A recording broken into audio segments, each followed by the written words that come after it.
So I'm sure you know the way we use certain phrases and comparative adjectives in our culture. If you speak about someone as hard, you speak about hard evidence or being hard, you often mean it as a compliment. We have to be strong. And of course, if we say someone's soft, or like soft on crime or something like that, it's almost never a compliment to say someone is soft. But if they're hard, got hard evidence and hard-nosed and whatever it might be. I don't have to point out how sexist that is to begin with. How misogynistic. Someone is stiff or hard. Well, do I have to point out how phallic that is? So the male is the one who's got the strength. And the woman, well, a woman's body is seen as soft, and so if someone is soft, they're more like a woman, and therefore. Look how long it took. Only a century ago, women got the vote. And one of the main arguments was, of course, mainly by men, oh, well, they're too soft, they're too emotional, they're not rational, they're not strong. Yeah, right. Well, I'm happy to point out that the scriptures use those adjectives in exactly the opposite sense. As we see in the first reading today, when God calls his people hard of face and obstinate of heart. Or another phrase that often comes up in the Hebrew scriptures, they're stiff-necked, right? Or you're hard-hearted, It's not a compliment. And of course, the softer, well, that's often how Jesus comes across. Hopefully not in those silly holy pictures. But Jesus himself in his teaching, he says, "Come to me, don't be afraid, all you who labor and are burdened, I will refresh you. Learn from me, for I am meek and humble of heart." Meekness and humility of heart, not hardness of heart. Meekness and humility of heart. He presents himself. And it really requires real strength to be able to love your enemies and turn the other cheek. He tells his disciples, you know how among the Gentiles they lord it over them and the powerful make their presence felt. Well, it shall not be so among you. If you want to be great, those who want to be great among you must be your servant. If you want to be first, you should be the slave of all. When have we ever practiced that? Well, it's pretty easy to see, and it's often pointed out now, perhaps sometimes a little too glibly, but there's a great truth in it, that once we became the religion of the empire in the 4th century, or at least allowed in the early 4th century by Constantine, well, then we became more imperial. Christ was the Pantocrator in the apses of the church. He was the all-powerful one, the king of the universe. And so, of course, the church could be king of the planet.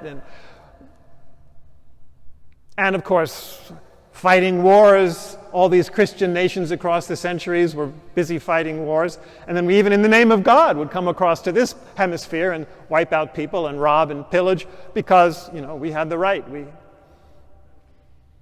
Dominance. We completely misunderstood the Christian message. You can't fight wars, and you can't build empires on the Beatitudes. Meekness and poverty of spirit and mercy and mourning the sufferings of others and being peacemakers and purity of heart.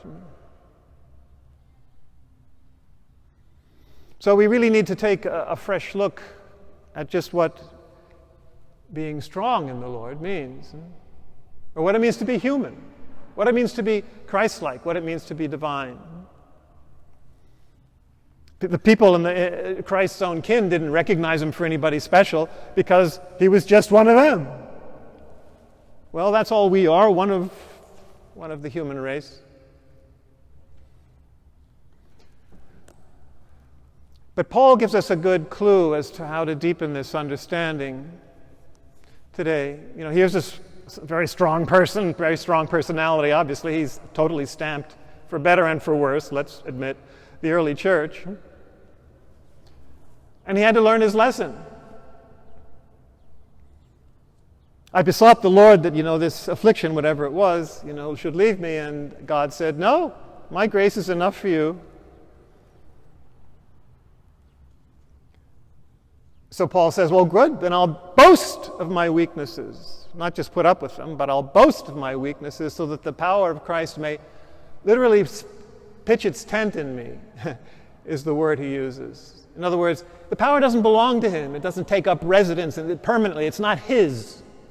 It just stakes itself out there. It's God's gift to him. And his whole theology mirrors this understanding in the end, that everything is a gift from God, grace.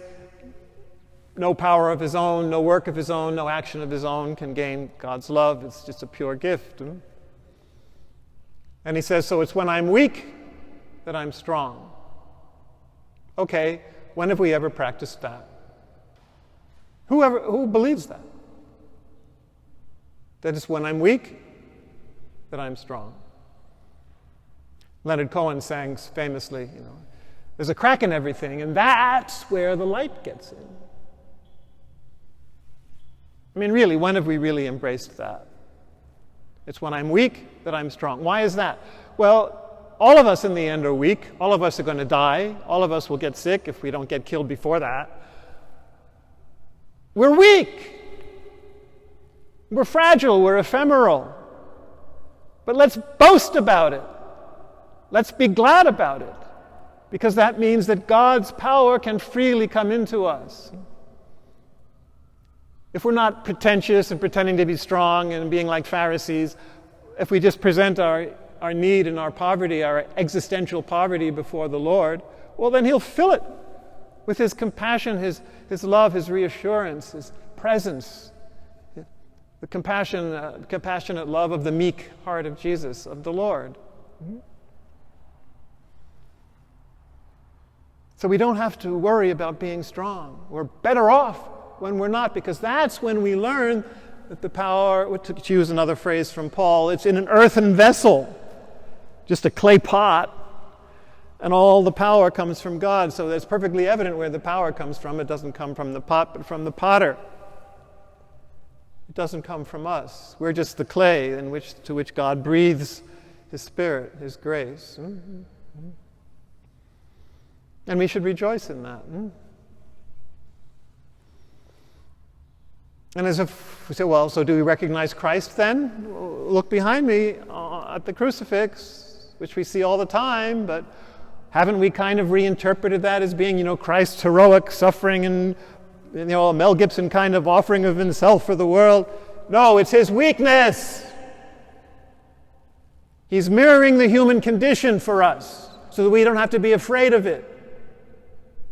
He's also saying this is what you do to God when God comes to you with the truth. We kill him. That's one thing that's being said, yes. But it's also saying I'm taking on the whole human condition with its sin and suffering and despair and fragility, and I'm taking it on myself. So if you look at me and see yourself, don't be afraid of it. On the contrary, that's where you meet me. Paul was stunned by this. He says in the first chapter of the first letter to the Corinthians, this famous phrase, so that the power of God and the wisdom of God is manifest in the cross, he says.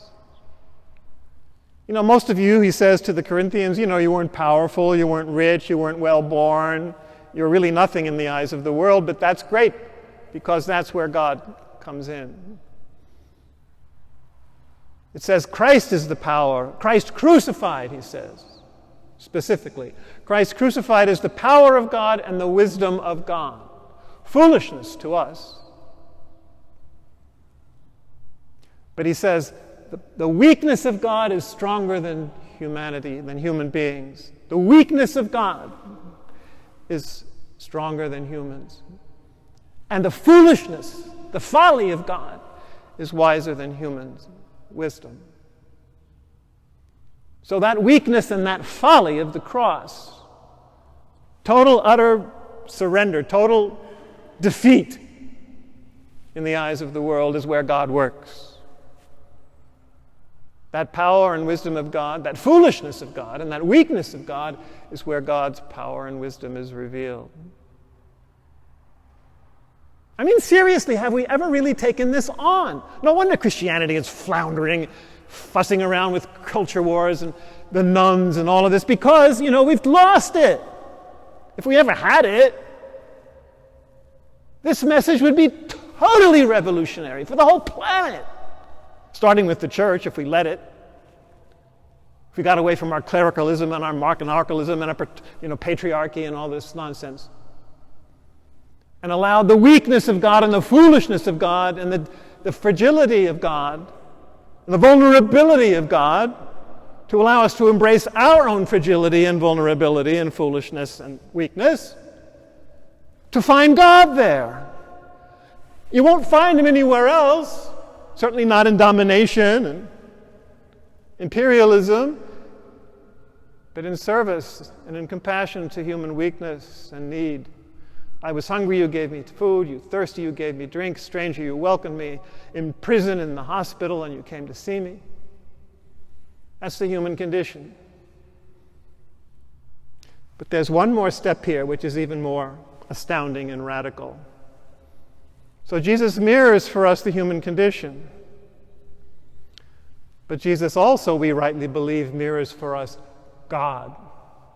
That's God's foolishness and God's weakness. So God is foolish and weak and vulnerable and meek and merciful and poor and peaceable. That's why we're supposed to become that with the Beatitudes, because God is. God is weak and vulnerable. Look around, right? Lots of atheists say, okay, where's this God of yours? And they're expecting some, a big manifestation of a king on a cloud with a crown or whatever. That's not God. That's just stupid human projection. You can't see God at work because God is meek and poor and vulnerable and foolish and weak. That's where power is manifest. God is working constantly and intensely and lovingly in every leaf and flower and human heart and action and all across the universe. But he doesn't make any noise. That's who God is. There's a wonderful verse in the Book of Wisdom which says, you show your infinite power by having mercy. So that's why Jesus says, it shall not be so among you. If you want to be first or strong, you need to be the servant and the slave. Because God is. God is at the service of the universe and always will be. So it's a revelation of who God is and therefore who we're called to be. Tell me I'm wrong that we've ever really absorbed these teachings and these realities without corrupting them and transforming them into something closer to our own ego needs and ego desires for who God is and Christ is and the church is and morality is and holiness is. Very few have understood it. Francis of Assisi, maybe. Pope Francis comes pretty close, which is, of course, why he has so many enemies, precisely in the church. So let's let ourselves be reformed, transformed, converted, changed. Let's give ourselves the luxury and the joy of discovering who God really is, who Christ really is, and who we truly are.